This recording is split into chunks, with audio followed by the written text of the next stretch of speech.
The morning sun hung pale over Pearl Harbor. The air still carried the scent of burnt oil and twisted metal from the attack that had stunned the world only months before. On December 7, 1941, Japan had dealt a crippling blow to the United States Pacific Fleet. Battleships lay at the bottom of the harbor, aircraft wrecked across Oahu's airfields. Nearly 2,400 Americans were dead, and for the first time in generations, the United States felt truly vulnerable. Across the Pacific, Tokyo rejoiced. The Japanese Empire, confident and relentless, stretched from Manchuria to the South Pacific. In Tokyo's war rooms, officials and generals believed they had shattered American morale. To them, the United States was a sleeping giant that would never recover in time to challenge the rising sun. But in Washington, D.C., President Franklin D. Roosevelt and his military advisors thought otherwise.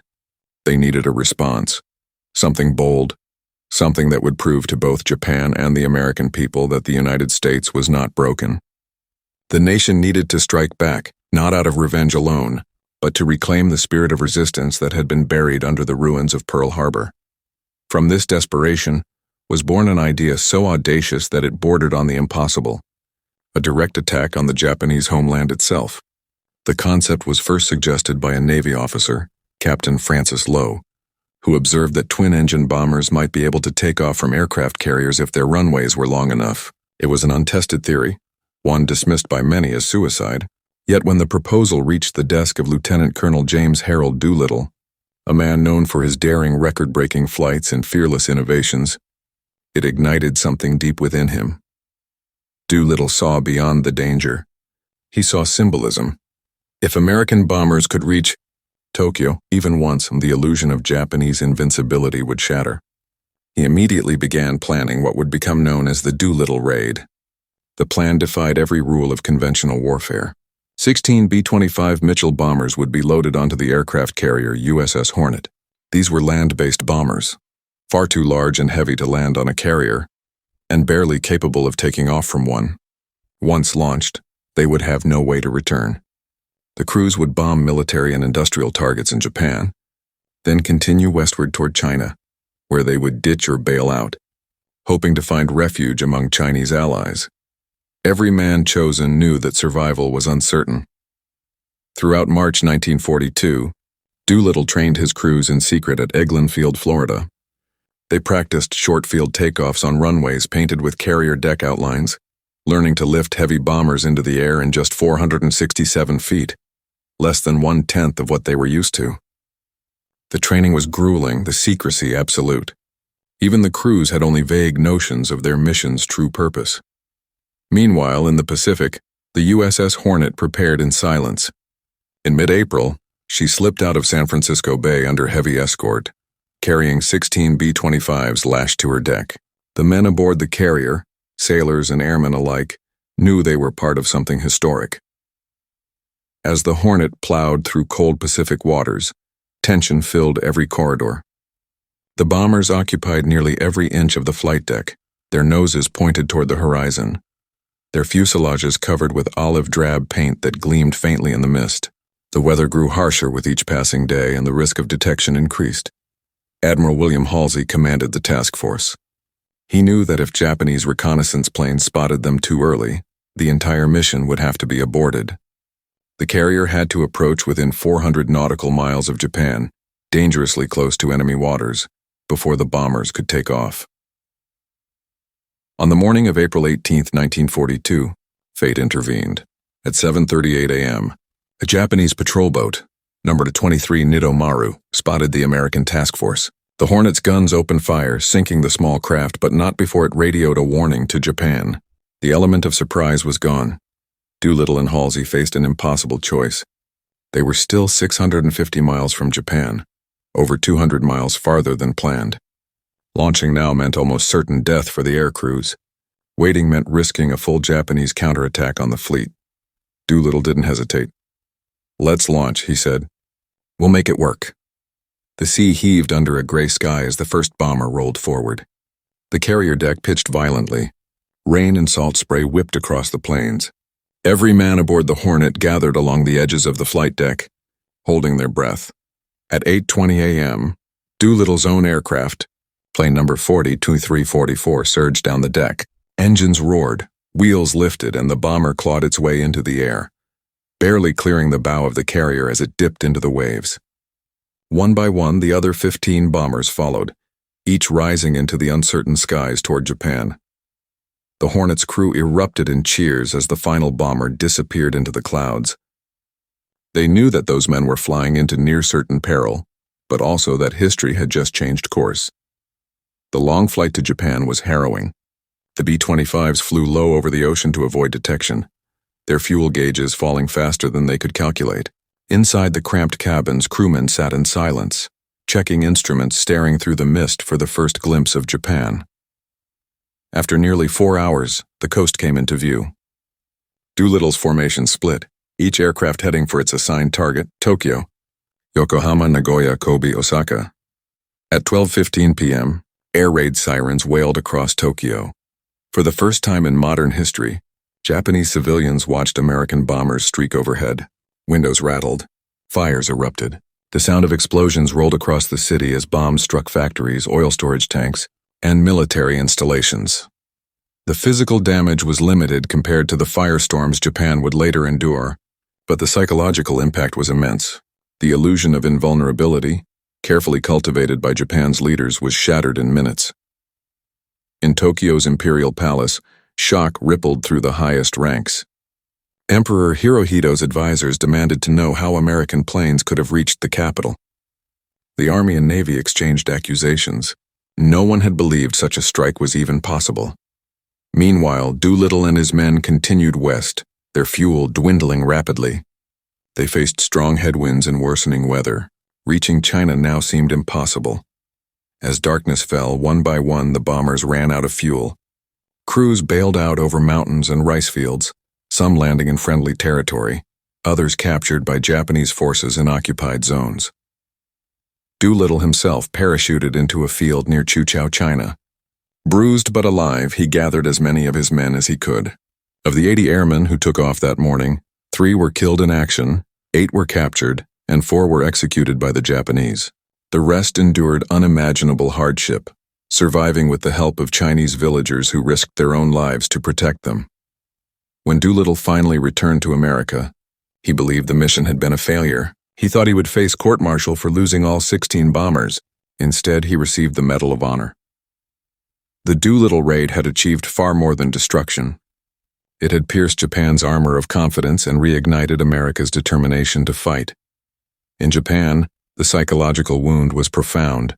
Military leaders, humiliated and furious, vowed revenge. They intensified efforts to expand their defensive perimeter and crush Allied presence in the Pacific once and for all. The plan that emerged would set the stage for one of the most decisive confrontations of the war, the Battle of Midway. But for now, in April 1942, the world had changed. The Americans had struck the Japanese homeland and survived. The myth of Japanese invincibility was over. The raid was small in scale yet monumental in meaning. It marked the first tremor in an empire that would soon begin to crack under the weight of its own ambition. And for the soldiers and sailors of the United States, it was a promise that Pearl Harbor would not be the end but only the beginning. The echo of the Doolittle Raid rippled across the Pacific like a thunderclap. In Tokyo, smoke still drifted from scattered fires. Streets lay littered with twisted metal and fragments of what once had been a symbol of Japanese security. For the first time, the Japanese people had heard air raid sirens in their own cities.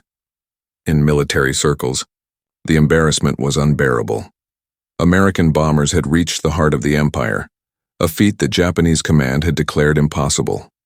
At the imperial palace, a heavy silence filled the council chamber. The nation's highest commanders gathered before Emperor Hirohito, heads bowed in shame. Admiral Isoroku Yamamoto, commander of the combined fleet and architect of Pearl Harbor, stood at attention, his face expressionless, but his mind racing. He had predicted this. Before Pearl Harbor, Yamamoto had warned Japan's leaders that war with America would be long and perilous. For 6 months, he had said, I can run wild. After that, I cannot guarantee victory. Now, those 6 months were almost up, and the Americans had just proved they were far from finished. The Doolittle Raid had not crippled Japan militarily, but it had done something far worse. It had humiliated the empire before its own people. To the Japanese leadership, this humiliation demanded retribution. Yamamoto's pride burned. The American carriers, the ones that had launched the raid, had escaped unharmed. That was intolerable. Japan's intelligence network scoured the Pacific, determined to find and destroy the U.S. fleet before it could strike again. Within days, the Japanese High Command made a fateful decision. The empire would expand its defensive perimeter farther east, capturing islands that could serve as early warning outposts and bases for future offensives. The centerpiece of this new plan would be an assault on a small, strategically vital atoll called Midway. Midway sat roughly halfway between Asia and the American mainland. Small, isolated, but crucial, it was the last barrier protecting Hawaii and the U.S. West Coast. If Japan could seize it, America's Pacific defenses would crumble, and the morale restored by Doolittle's raid would vanish overnight. But Yamamoto's plan was more than just territorial ambition. It was vengeance disguised as strategy. He wanted the American carriers, one of the same ghosts that had eluded him since Pearl Harbor, lured into a trap and annihilated. What Yamamoto didn't know was that the United States had already cracked much of Japan's naval code. At Station Hypo in Hawaii, a team of cryptanalysts led by Commander Joseph Rochefort had been working tirelessly, intercepting and decoding Japanese transmissions. Their discoveries revealed a pattern, references to a mysterious target known as AF. Rochefort suspected it was Midway. To confirm it, the Americans devised a simple trick. They ordered the garrison at Midway to transmit an unencrypted message claiming their freshwater plant had broken down. Days later, Japanese intelligence reported that AF was short on water. The trap had worked. F was indeed Midway. Armed with that knowledge, Admiral Chester Nimitz, commander of the U.S. Pacific Fleet, prepared his counterstroke. He knew the Japanese fleet was coming, and exactly when. While Japan gathered one of the largest armadas in its history, Nimitz quietly assembled his own carriers, USS Enterprise, USS Hornet, and the battle-worn USS Yorktown, which had limped back to Pearl Harbor after the Battle of the Coral Sea with a gaping hole in her decks. In just 72 hours, American repair crews worked miracles. They patched her enough to sail. Yorktown would fight again.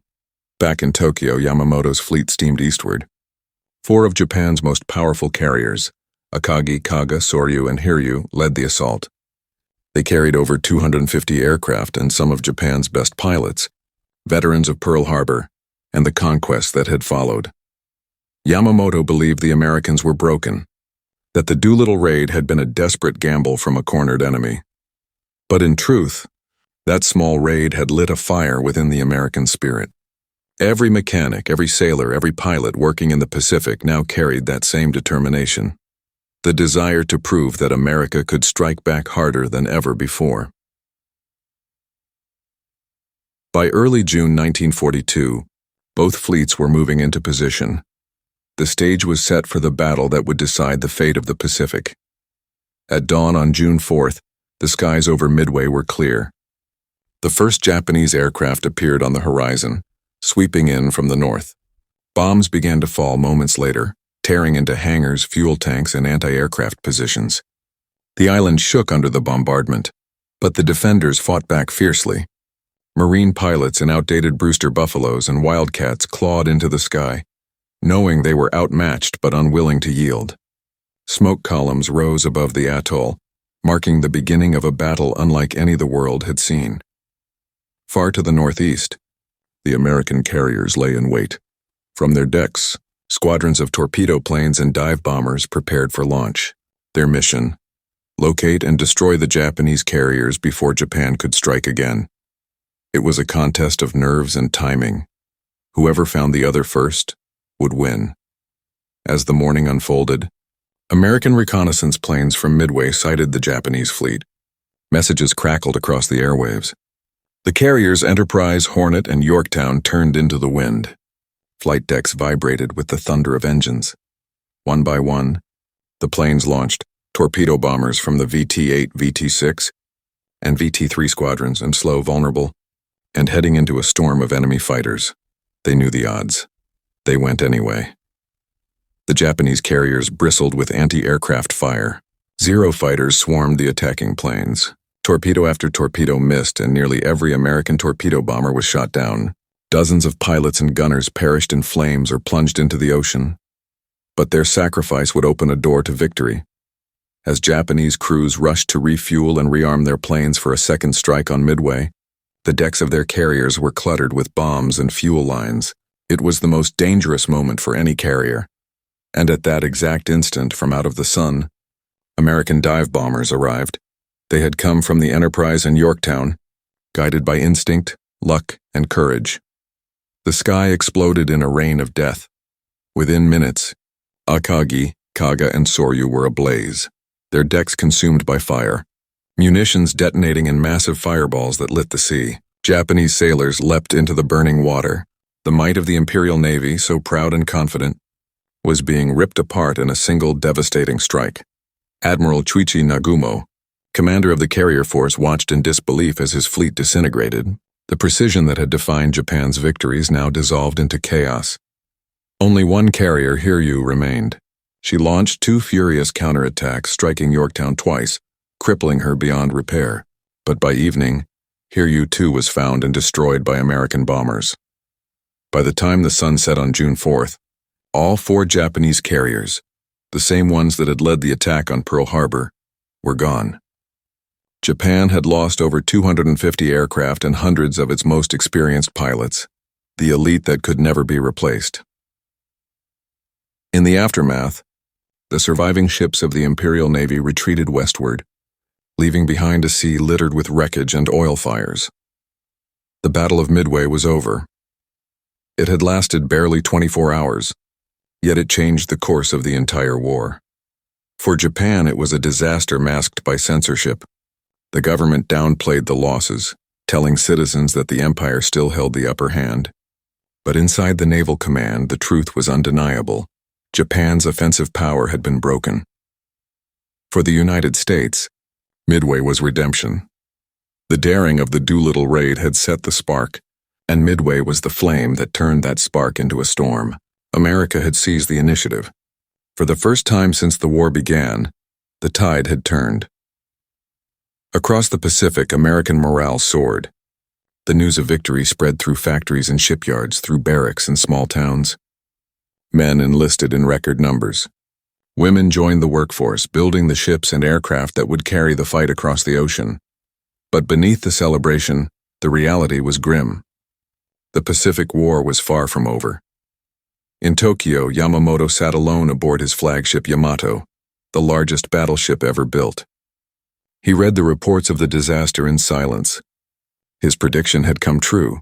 6 months of victory followed by decline. He knew the Americans were not done. They were only beginning. The empire that had risen so quickly now faced a long and brutal descent. In the months that followed, Japan's war planners searched for new ways to halt the American advance. Their armies still occupied vast territories, from Burma to the Philippines, from New Guinea to the Solomon Islands. But now every gain felt temporary. Somewhere out in that vast blue expanse, the Americans were coming, stronger, smarter, and determined to push back island by island until the Pacific was theirs again. The Doolittle Raid had forced Japan to strike at Midway. Midway had cost them their fleet. And soon, the next chapter of the Pacific War would begin, on a blood-soaked island called Guadalcanal. In the wake of Midway, the Pacific Ocean fell silent. The charred remains of Japan's carriers drifted beneath the waves, their wrecks becoming silent graves for hundreds of lost men.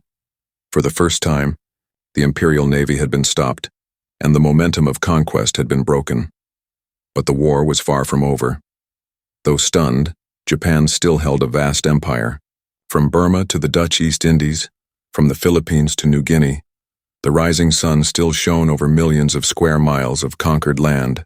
Its armies were battle-hardened, ruthless, and loyal to the emperor's vision of eternal expansion. The Americans had won a battle, but now they needed to win a war of endurance. In Washington, U.S. strategists studied the map of the Pacific. The Japanese perimeter still stretched wide, dotted with airfields, fortresses, and strongholds. Somewhere within that web they had to strike again, somewhere that mattered. Their eyes fell on a small, crescent-shaped island in the southern Solomons, Guadalcanal. Until a few months earlier, almost no American had heard its name. But Japanese engineers had begun constructing an airfield there, one that could threaten Allied supply lines between the United States and Australia. If Japan completed it, the sea lanes across the South Pacific would be at their mercy. America could not allow that. The order came in July 1942. Guadalcanal must be taken. The operation was rushed, improvised, and dangerously underprepared. Many of the men chosen for the assault were new Marines, young, untested, and unaware of what awaited them in the steaming jungles of the South Pacific. They called themselves simply the 1st Marine Division. In the early hours of August 7, 1942, the U.S. Navy gathered off the coast of Guadalcanal under a dim tropical dawn. The roar of naval guns shattered the silence as shells thundered into the shoreline. LSTs and landing craft surged toward the beaches, filled with nervous Marines gripping rifles slick with sweat. For many, this was their first glimpse of combat. As the landing ramps dropped, the men stormed ashore, bracing for heavy fire, but none came. The beach was empty. The Japanese construction crews had fled into the jungle, leaving behind bulldozers, food, and equipment. Within hours, the Marines seized the nearly finished airstrip. They renamed it Henderson Field after Major Lofton Henderson, a Marine pilot killed at Midway. At first, victory seemed easy, but it was an illusion, the calm before the storm. The Japanese were not gone. They were regrouping. From nearby islands and bases across the Solomons, they began to pour reinforcements onto Guadalcanal under the cover of darkness. They came by sea, in fast destroyers that slipped through the night, a system the Americans would soon call the Tokyo Express. The Marines on the island dug in, building makeshift defenses of logs and sandbags, bracing themselves for the inevitable counterattack. Supplies were scarce. Tropical heat, insects, and disease gnawed at them daily. Dysentery spread through the camps, men grew thin and hollow-eyed, but they held their ground. By mid-August, the Japanese struck back. In the dense, humid jungles east of Henderson Field, they launched wave after wave of assaults, determined, fanatical, often suicidal. They charged through the darkness, shouting war cries, clashing with bayonets, knives, and fists. The nights became nightmares. Marines called them Banzai Nights. The first major attack came at the Battle of the Tenaru River. Hundreds of Japanese soldiers charged across a sandbar toward the Marine perimeter. Machine guns opened fire. The water turned red. When dawn broke, the beach was covered with bodies. The Americans were horrified, but they learned something vital. The Japanese would fight to the death, and there would be no surrender.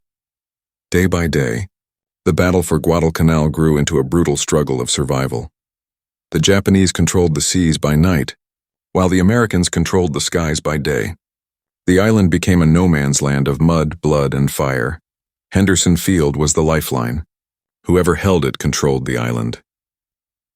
Every morning, American planes, the Cactus Air Force, named after the island's code word, lifted off its cratered runway to challenge Japanese bombers and ships. Pilots flew multiple missions daily, often landing with bullet holes through their wings and fuel tanks nearly empty. Out at sea, the U.S. Navy fought to keep the island supplied. The battles that followed were among the most ferocious in naval history. At Savo Island, just days after the initial landing, Japanese cruisers caught the Allied fleet off guard in the darkness. In less than an hour, they sank 4 Allied cruisers, killing more than 1,000 men. The ocean glowed with burning oil as survivors clung to wreckage through the night. It was one of the worst defeats in U.S. naval history, and proof that the struggle for Guadalcanal would not be easy. But the Americans refused to withdraw. President Roosevelt's orders were clear. Guadalcanal must be held at all costs. Through September and October, the island became a living hell. Monsoon rains turned trenches into rivers of mud. Food rations dwindled. At night, the jungle echoed with the sound of gunfire and the screams of the wounded. Japanese reinforcements kept coming. Each new wave attacked with relentless determination, but the Marines, though exhausted, refused to yield. Then, in mid-October, the Japanese unleashed their heaviest assault yet. 2 battleships, Congo and Haruna, bombarded Henderson Field for hours, reducing planes, fuel depots, and tents to smoking ruins. The Marines took cover in foxholes as the earth shook. When the shelling ended, Japanese troops surged forward again, charging the Marine lines at a place that would become legendary, Edson's Ridge, later known as Bloody Ridge. Colonel Merritt Red Mike Edson and his men fought through the night, holding off thousands of attackers with rifles, grenades, and bayonets. The ridge changed hands multiple times. When dawn broke, the Marines still held it, surrounded by the dead. The victory came at a terrible cost, but it saved Henderson Field and the island. In the months that followed, the tide began to turn. American reinforcements arrived. Supplies improved. The Navy, still battered from earlier defeats, began to contest the seas again. One by one, the Japanese offensives faltered. The Tokyo Express grew thinner as Japan's losses mounted. Disease, starvation, and exhaustion ravaged their ranks. By December, Japanese command realized the truth. Guadalcanal could not be held. The empire that had swept across the Pacific now faced its first undeniable defeat. On February 9, 1943, the last remnants of Japanese forces slipped away under cover of night. The Americans, weary and battle-hardened, finally controlled the island. The cost was staggering: nearly 7,000 Americans killed, 25,000 Japanese dead. But Guadalcanal was more than a victory. It was a turning point in spirit. For the first time, America had gone on the offensive and held its ground. The fear that had begun at Pearl Harbor had been replaced by resolve. In Tokyo, the shock was deep. The empire had been stopped by a nation it once considered weak. Officers who had boasted of Japan's unstoppable power now spoke in whispers. Admiral Yamamoto, the architect of Japan's naval strategy, knew what Guadalcanal meant. It was not just the loss of an island, it was the loss of momentum, of faith, of destiny. The Doolittle Raid had been the spark. Midway had been the first great blow. Guadalcanal was the proof that America's counteroffensive had begun. From now on, Japan would fight a war of defense, a war it could not win. Across the United States, newspapers carried headlines of triumph. The faces of Marines stared from front pages, sunburned, unshaven, haunted, but victorious. For a nation that had once known only defeat, Guadalcanal became a symbol of rebirth. Factories roared to life. New ships rolled off the docks daily. Aircraft production soared. The United States had awakened, and the sleeping giant now marched toward total war. In the jungles of the Solomons, the ground lay soaked with the price of that awakening. The graves of Americans and Japanese alike bore silent witness to the shift of history. And yet, as one battle ended, another loomed.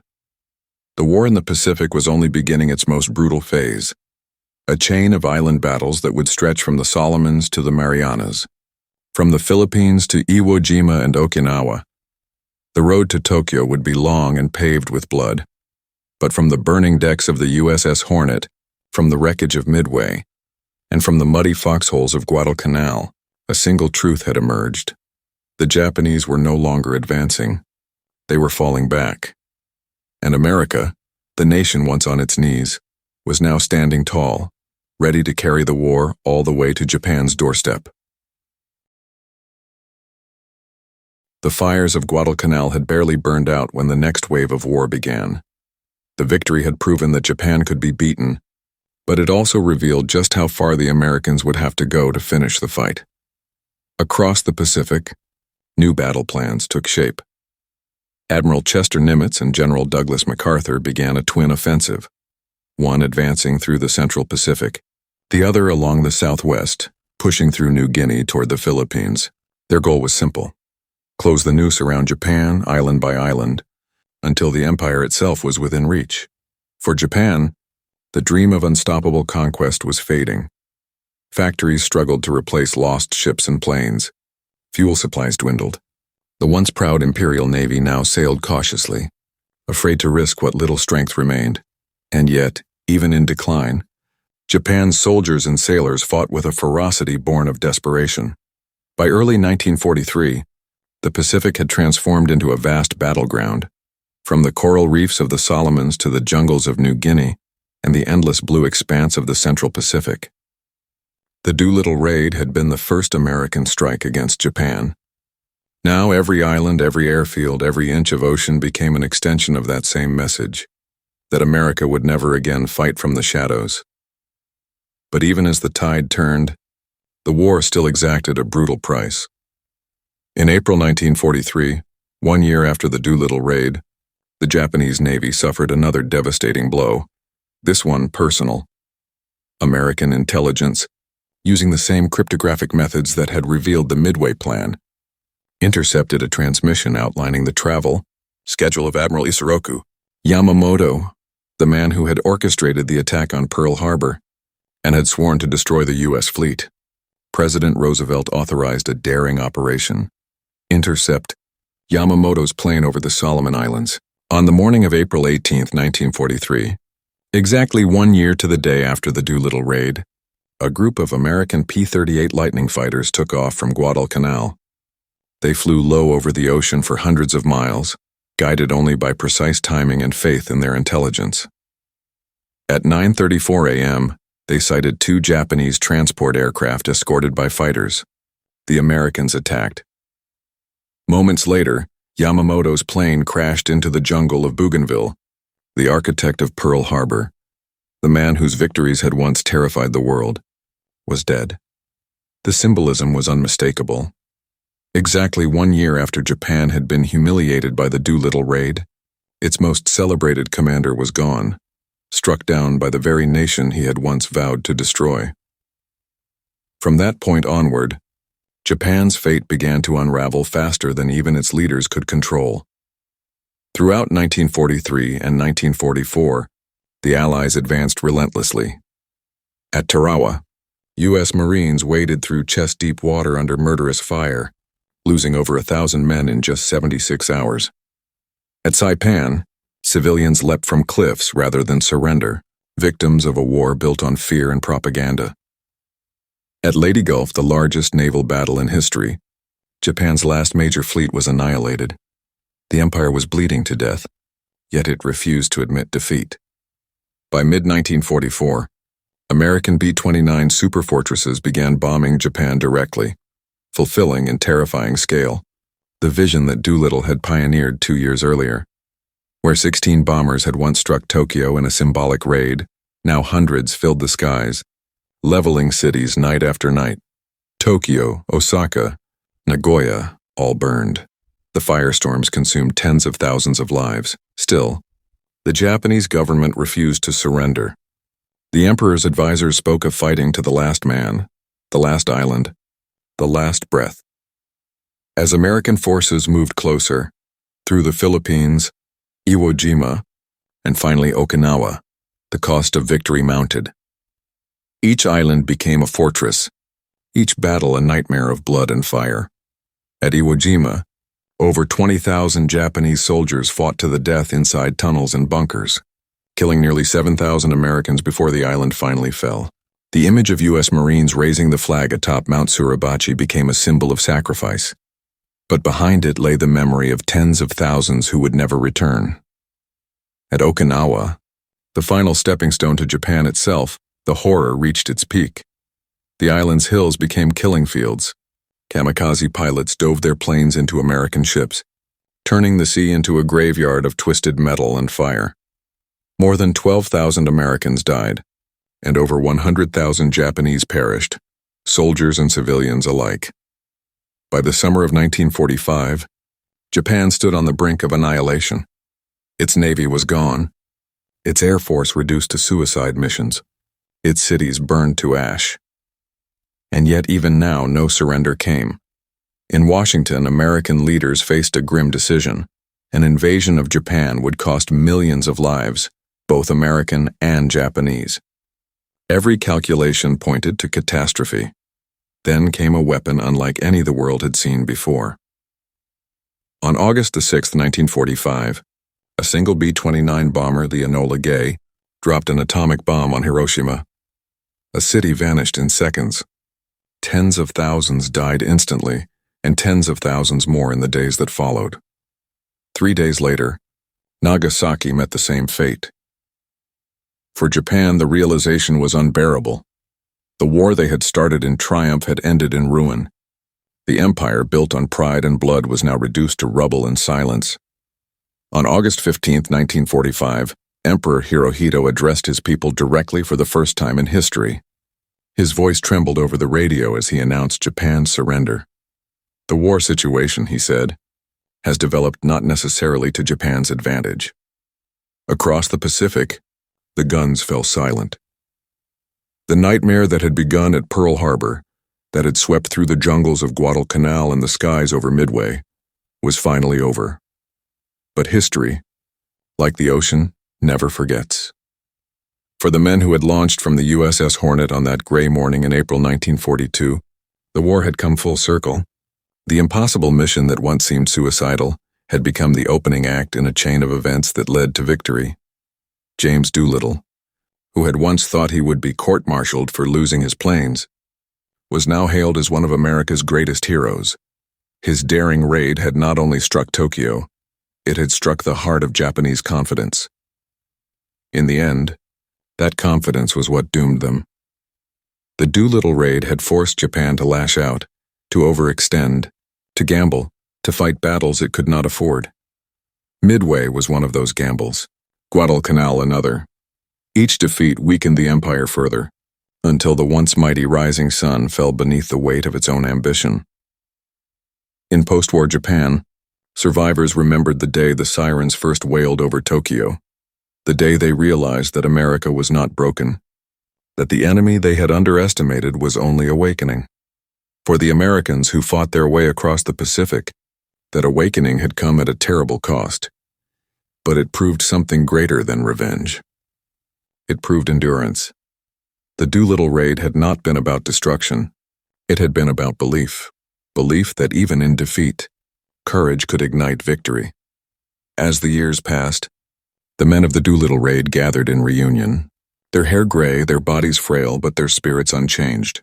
They raised their glasses not to glory, but to those who never returned, to the 80 men who had launched into history with fuel tanks half full and hearts unshaken. Their mission had carried a message across the Pacific, a message that echoed long after the last bombs fell. You can strike us, you can wound us, but you will never break us.